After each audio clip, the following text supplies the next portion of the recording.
Olá, ouvintes, meu nome é Carol Messeder. Olá pessoal, meu nome é Fabrício Dias. Ei gente, eu sou a Gabi Messeder. Estamos aqui para mais um episódio do Chama Clínica. Continuamos caracterizados porque estamos envolvidos nesse clima de final de ano. A gente ama Natal, então a gente não perde a oportunidade de usar o gorro do Papai Noel. E como o último conteúdo foi uma vibe mais reflexiva, esse vai ser um pouco mais técnico. Que eu sei que vocês gostam. Bem prático, né? Bem prático. O objetivo é sempre um desafio, tempo com a gente, né? Vocês sabem. Mas nós estamos com o cronômetro ligado e hoje o episódio vai durar 20 minutos. São os 5 casos que você, que vai dar plantão, no final de ano tem que ficar atento e tem que dominar para não passar perrengue aí no plantão. Você que tá indo pro plantão, geralmente você gasta uns 10 a 15 minutos, dependendo de onde você mora, até uns 20 minutos. Então escuta aí, já coloca no play. Carro. Episódio obrigatório para quem tá de plantão no final de ano, então. A gente comentou que costuma ser vazio o hospital em épocas festivas, principalmente Natal. Mas tem alguns casos que são mais frequentes. Vamos começar? Bora lá. Primeiro deles, crise hipertensiva por exagero alimentar.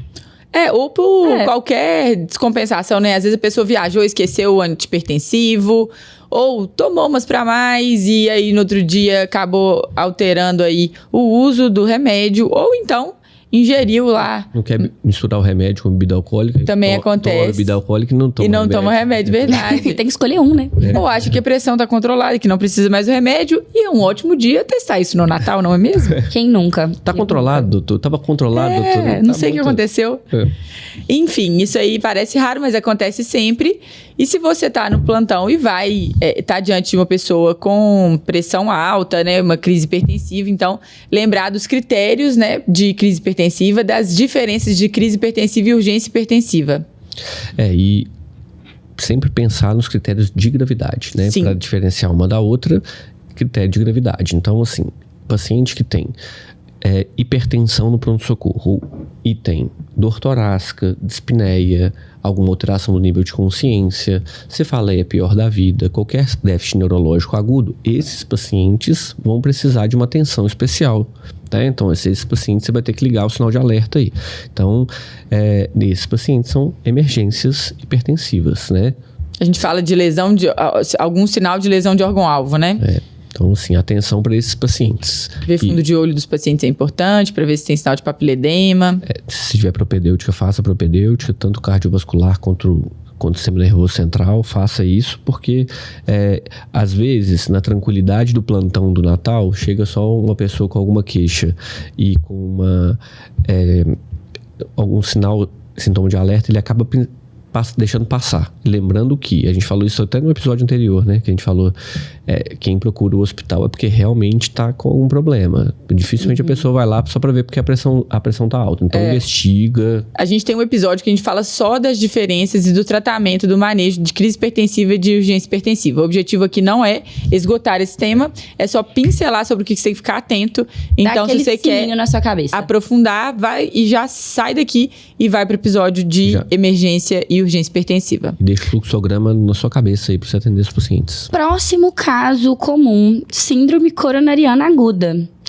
Tem gatilho, né? Às vezes no Natal, estresse ou álcool. Tem, né? Junta tudo.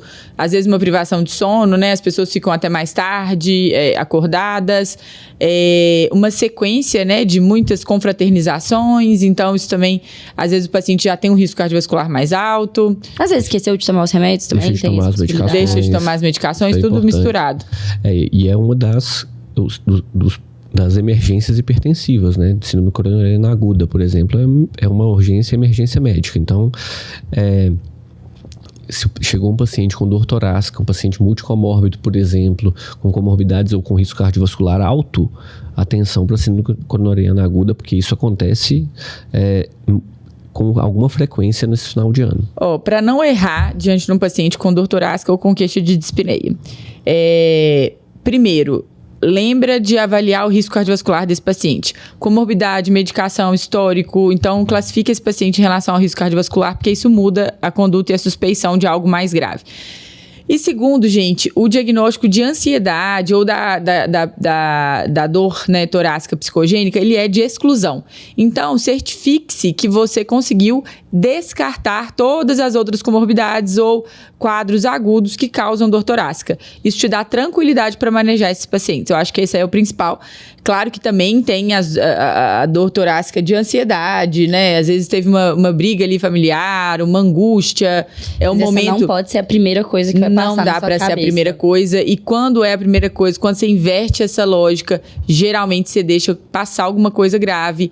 E aí o risco é alto, né, gente? Nós não queremos que vocês comam essa mosca, não. Próximo? Bora lá. Vamos lá. Descompensação de doença de base, né? Bem comum. A Carol até citou um caso. Conta aí de novo, vai que a pessoa não escutou o episódio anterior. A gente tava falando dos casos de final de ano. Então, se você não escutou, vai lá e escuta o nosso episódio de final de ano. Mas de Natal, né? E aí, era Réveillon, na verdade, esse paciente. E o paciente já era um dialítico e tomou 2 garrafas de Coca-Cola, tadinho. E aí, ele chegou no pronto-socorro e falou, doutora, não precisa nem me xingar, eu já conheci ele. Poupa o que eu fiz. Aí, ele já confessou o crime e a gente dialisou, fez uma sessão extra de diálise e tal. Mas essa é uma causa comum de descompensação. Então, os pacientes nefropatas, eles devem ter um olhar diferenciado aí, porque é comum a transgressão alimentar, né? Olha, até uma orientação, às vezes, antes Super do evento. Tem. Porque assim, nessa consciência que a pessoa sabe, né? De que, se eu fizer isso errado, pode ser que aconteça isso. É melhor você não fazer. Porque uma dessa dá errado. Não, dá. Uma dessa você erra a dose e aí pode dar muitos problemas graves, né? Então, o paciente o doente renal crônico que dá uma transgredida dessa daí, se ele erra a mão, pode ser muito ruim. Muito ruim mesmo. Complicação pior, né, do que isso. Esse foi um caso leve. Então, os nefropatas merecem nossa atenção especial. Os cardiopatas, então, a gente falou aí, né, de crise hipertensiva, emergência hipertensiva, síndrome coronária aguda.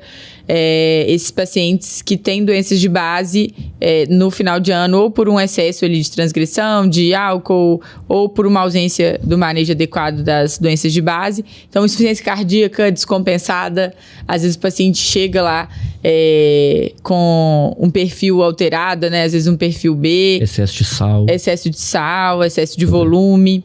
E diabetes, que eu acho que também entra aí nas urgências, nas emergências hiperglicêmicas, né? Os pacientes diabéticos que nesse final de ano, por conta ali do excesso de calorias, né? Do consumo de alimentação inadequada, que às vezes pode chegar no pronto-socorro com alguma alteração. Os imunossuprimidos, às vezes, não pela...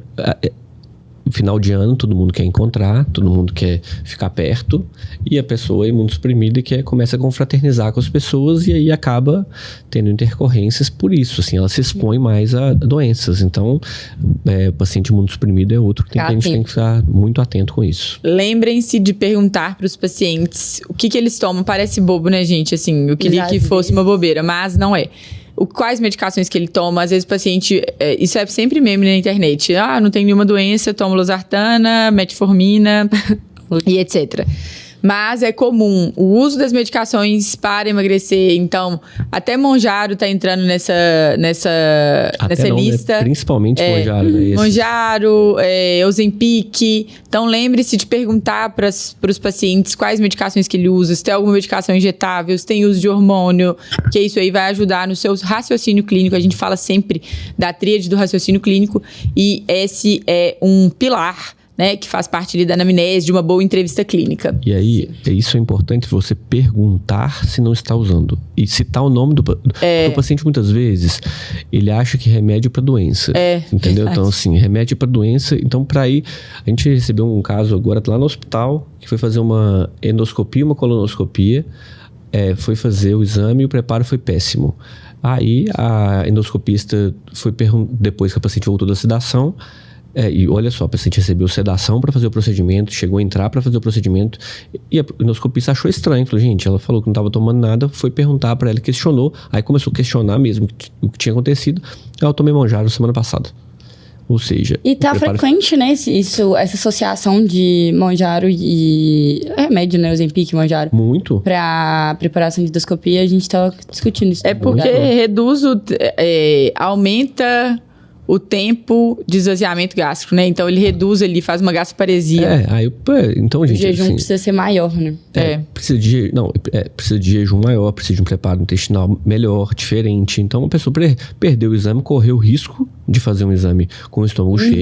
Foi exposta também, né? É um procedimento que não... Muito. A sedação. Muito. Então, assim, isso que a Carol tá falando é muito importante. Então, você que toma uma medicação...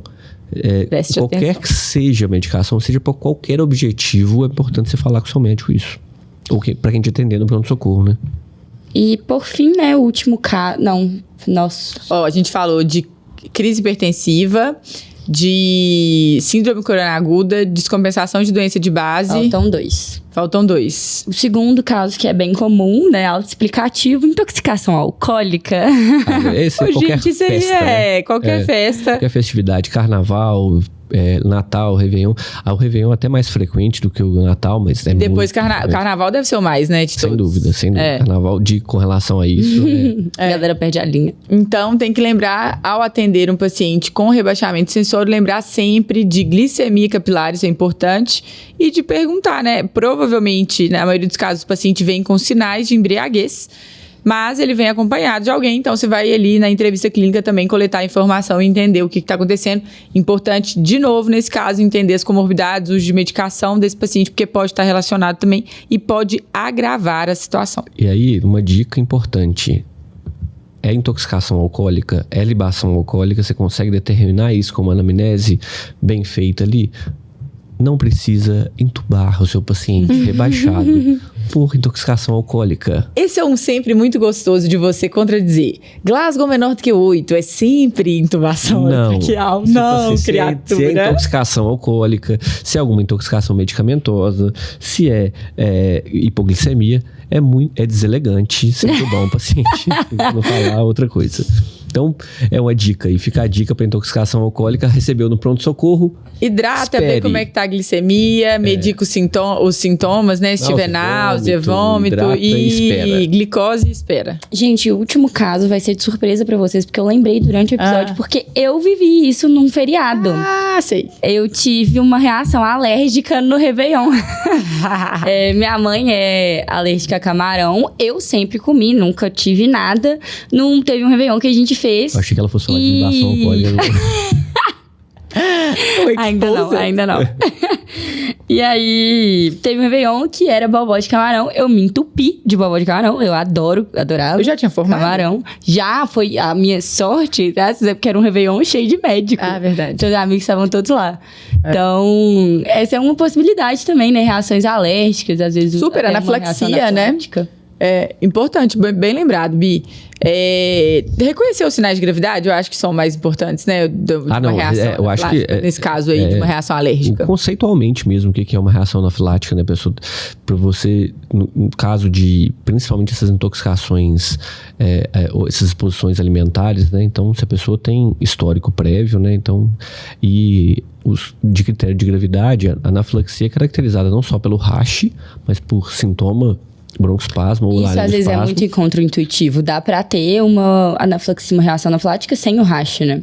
Pode, porque você tem 3 sintomas principais, né? Hipotensão, sintoma respiratório e o rash. Se você tem 2, sintoma respiratório e hipotensão, você pode isso ser uma reação anafilática, tá? Então, sem ser relacionado necessariamente com rash cutâneo. Então, atenção para isso. Dificulta um pouco o diagnóstico, né? Mas a gente já teve paciente assim, lá no Vila eu já atendi uma assim. Então, assim, atenção para isso e lembrar que a medicação para reação anafilática é adrenalina intramuscular.